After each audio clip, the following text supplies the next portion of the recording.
أنفسنا ومن سيئات أعمالنا. We seek assistance and forgiveness from Allah, and we seek refuge in Allah from our lower selves and from the wrongs that we sometimes commit. Allah says in the Holy Quran, وَمَا أَصَابَكَ مِن مُصِيبَةٍ فَبِمَا كَسَبَتْ أَيْدِيكُمْ وَيَعْفُو عَنْ كَثِيرٍ. When an affliction befalls you, it is as a result of what your own hands have done, and Allah has forgiven many of those. So Allah has created that system that whatever good you do, you shall find it, and whatever bad you do, you will find it. Right? And the universe doesn't play anyone any favors, despite class and race and sex and all of that.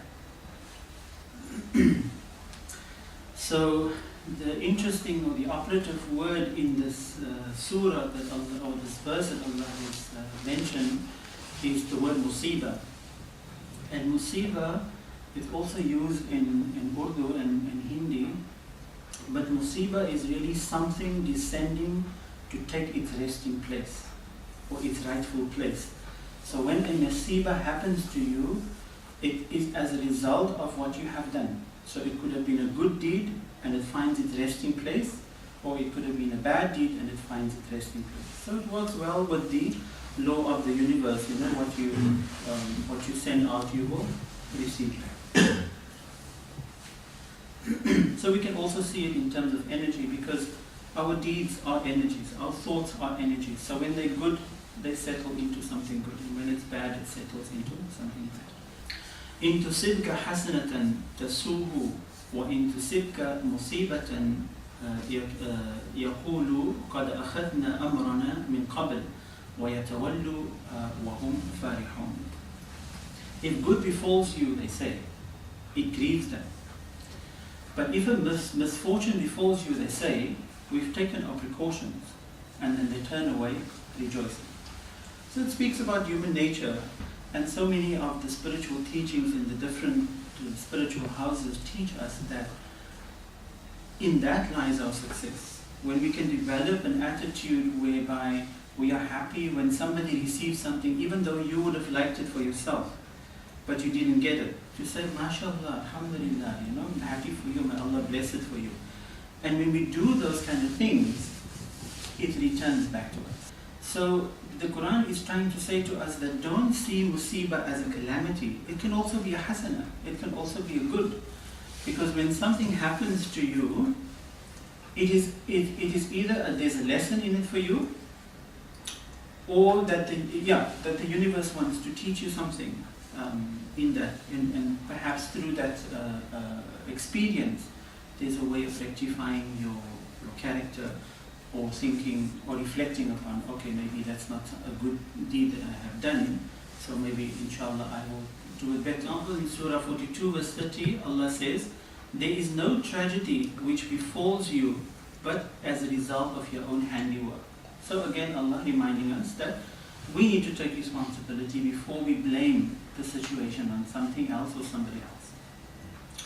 Surah 3 verse 164 and Surah 16 verse 34 also states that when the people are struck by an affliction, they wonder where it has come from. Say to them, it is from your own doing. So Allah reminding us, check there first, before you blame shaitan and before you blame dukum and all these things. Check first what it is that I have done. So Allah made mankind to experience the duality of life. So we all are subjected to that, right? You will experience good things, you will experience happiness, but then you also experience its counterpart. So hence, when a calamity befalls us, we cannot say that Allah is not fair, because the system was designed like that. You are going to be experiencing this. In Surah Tawbah, after speaking of destructions of the nations of the past, Allah says, Allah did not treat them cruelly, but they brought it upon themselves. And so therefore the Nabi Sallallahu Alaihi Wasallam encouraged us to travel, to see what was the result of people who have brought about systems and what happened with those systems. If a system is unjust, it will have its results. In Surah Yunus again, Allah states, Allah is not unfair to people in the slightest, but they do it to themselves. Allah is omnipotent and man is a weak creature. Surah 4 verse 147 says, Why will Allah torture you if you accept the validity of His laws and show that you are convinced of the practical value of these laws? Right? So if you know that there is something good in it for you, in holding a particular value or in a particular action, then do that. Right? And Allah will not torture you, or you will only create your own destruction or disaster by the actions or the bad actions that you have done.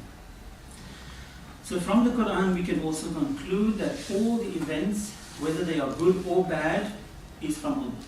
Allah says in the Quran, "Kullu min indillah." That everything is from Allah. So the system has been designed like that. So Allah's law, if followed, will bring good to you, as Allah says, وَمَا أَصَابَكَ مِنْ حَسَنَةٍ فَمِنْ اللَّهِ. If anything good comes to you, it is from Allah. And if you go against the laws of nature and only follow your own hawa and your own desires, then you're going to land in problem. And therefore Allah says, وَمَا أَصَابَكَ مِنْ سَيِّئَةٍ فَمِنْ نَفْسِكَ. So if anything bad happens to you, it is from yourself. From what you have done. So some of the misconceptions we conclude is that to attribute a tragedy to Allah is erroneous. Right? To believe that something external or some external forces like jinns and shaitan is responsible for our calamities is a sign of a lack of faith. And even the Nabi Sallallahu Alaihi Wasallam has reminded us this. Check your own actions first. Check your own beliefs and your thoughts first. Right? There is power lying with jinn and so on. But that's the last thing you need to think about.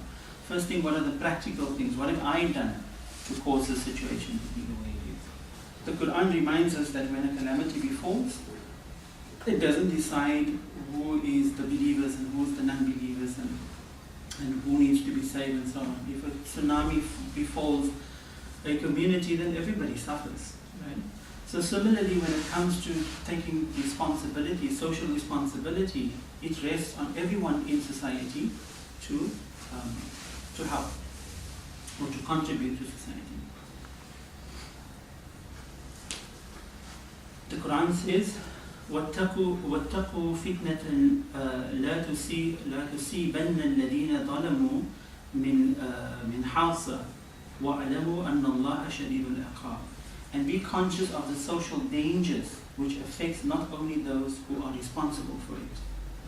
I think that's very beautifully stated. Let's say somebody contaminates the water or whatever. People that are innocent will also be affected by that. Parents who consume alcohol and give birth to children with alcohol fetal syndrome. Right? Innocent children are suffering because of that. We had an example now in Peshawar where 100 children were just killed just because they seek education. Right? We all should be feeling the effects of that kind of bad behavior.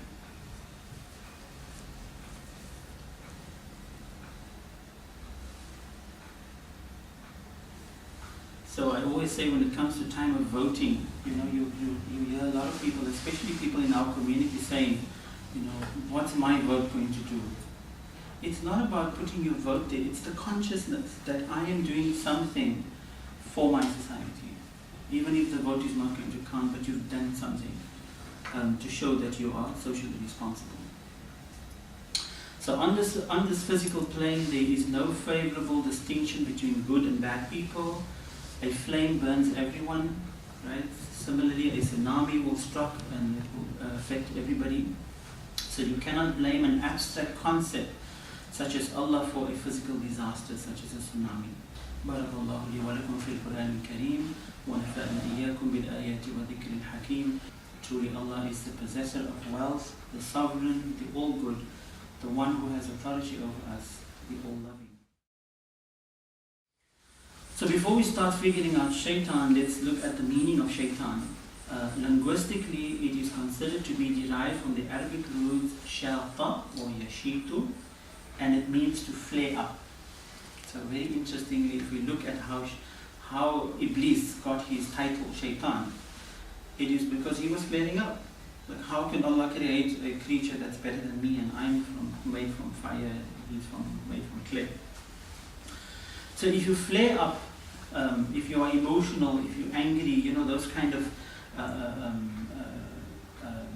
what do you call it? Those kind of emotions that comes with flaring up, enviousness, aggressiveness, and so on.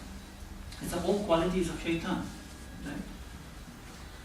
It is also believed that the word shaitan is derived from the Hebrew meaning to hinder.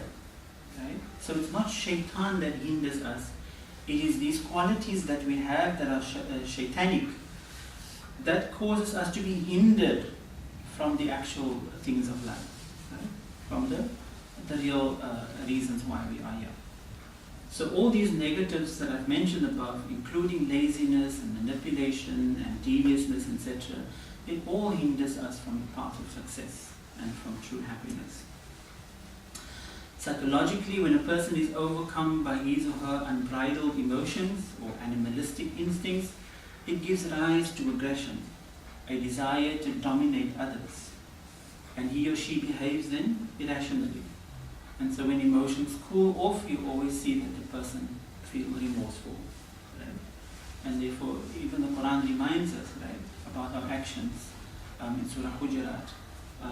Don't go and blame people, or don't go and spread false information, and afterwards when the truth comes out and you're remorseful about what you've done. The same goes for anger and all of those things. So the word Iblis is a derivative of the Arabic root balasa, which means to be frustrated, right? And again, that's another quality. So there's a lot of frustrations that goes with those kind of negative emotions. In the Quran, shaitan and Iblis is the same thing and does not refer to the name of the jinn who did not want to bow down to Adam, but rather it refers to the negative qualities that the jinn has possessed.